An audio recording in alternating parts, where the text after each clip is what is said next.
നമസ്കാരം പ്രിയ സുഹൃത്തുക്കളെ, എൻ്റെ മറ്റൊരു വീഡിയോയിലേക്ക് സ്വാഗതം. ഇടുക്കി ജില്ലയിലെ പ്രധാന ടൂറിസ്റ്റ് അട്രാക്ഷനായ വാഗമണ്ണിലേക്കാണ് ഇന്നത്തെ എൻ്റെ യാത്ര. വാഗമണ്ണിൽ വന്നാൽ തീർച്ചയായും കണ്ടിരിക്കേണ്ട 4 സ്ഥലങ്ങളെപ്പറ്റിയാണ് ഞാൻ ഇന്ന് നിങ്ങളോട് പറയാൻ പോകുന്നത്. ഞാനിവിടെ വാഗമണ്ണിൽ വന്നപ്പോൾ ഇവിടെ നല്ല മഴയാണ്.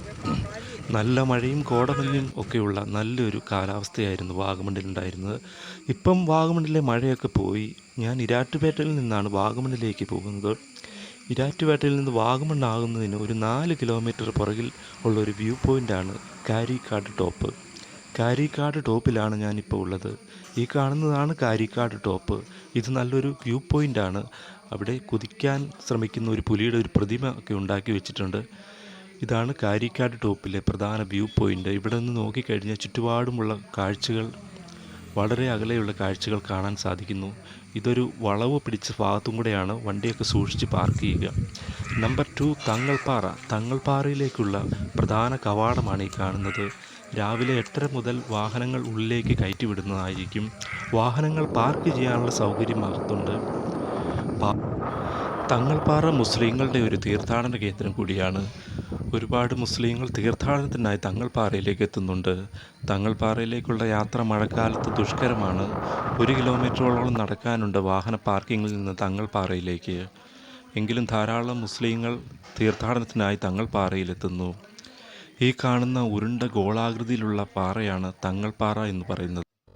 വർഷങ്ങൾക്ക് മുമ്പ് അഫ്ഗാനിസ്ഥാനിൽ നിന്ന് വന്നെത്തിയ ഒരു സൂഫി സന്യാസിയുടെ കബറിടമാണ് ഈ കാണുന്ന തങ്ങൾപ്പാറ എന്നറിയപ്പെടുന്നത്. ഈ ഗോളാകൃതിയിലുള്ള പാറ അനുദിനം വളർന്നുകൊണ്ടിരിക്കുന്നു എന്നാണ് മുസ്ലിങ്ങളുടെ വിശ്വാസം. തങ്ങൾപ്പാറയോടനുബന്ധിച്ച് ഇവിടെ ചെറിയൊരു ദേവാലയം ഉണ്ട്. നമ്പർ 3 പൈൻമരക്കാട് ആണ്.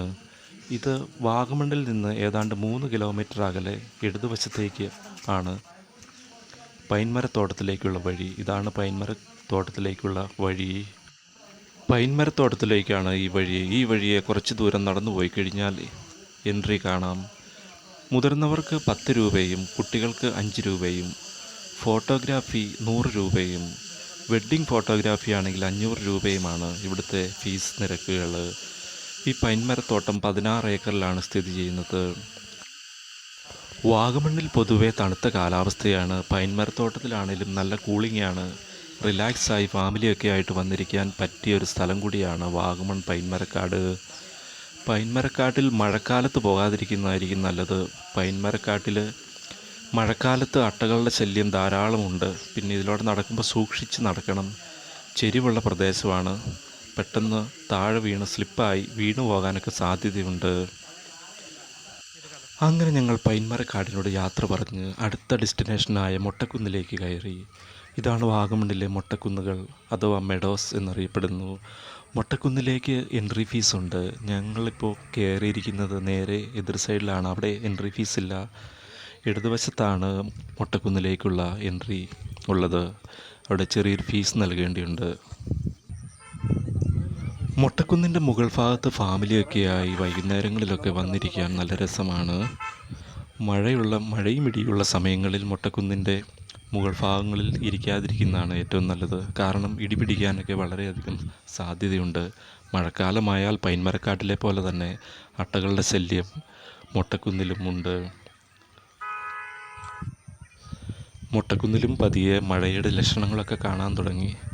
അതുകൊണ്ട് ഞങ്ങളും പെട്ടെന്ന് തന്നെ മൊട്ടക്കുന്നിൻ്റെ മുകൾ ഭാഗത്ത് നിന്ന് ഇറങ്ങി. അപ്പം വീഡിയോ ഇഷ്ടപ്പെട്ട് കഴിഞ്ഞാൽ പ്ലീസ് ലൈക്ക് ആൻഡ് സബ്സ്ക്രൈബ്. അടുത്ത വീഡിയോയിൽ വീണ്ടും കാണാം. ബൈ.